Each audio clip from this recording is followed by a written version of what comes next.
حمدا لله حمدا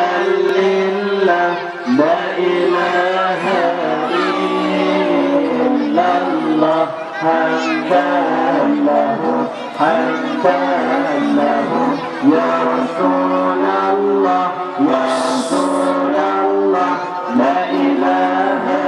إلا الله وصلاته حمدا لله حمدا لله لا إله إلا الله حمدا له حمدا له يا رسول الله يا رسول الله لا إله إلا الله وصلاته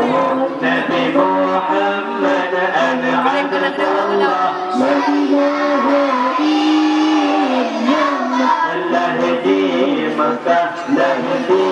مكة تنظليا لا إله إلا الله ربيع الأول tanggal 12 لا إله إلا الله يا رسول الله يا رسول الله dipandang doanya la ilaha illallah hamdan lillah la ilaha illallah hamdan lahu ya Rasulullah la ilaha illallah wa salatuhu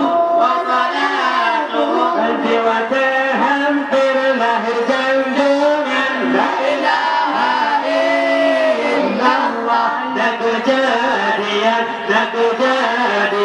luar biasa la ilaha illallah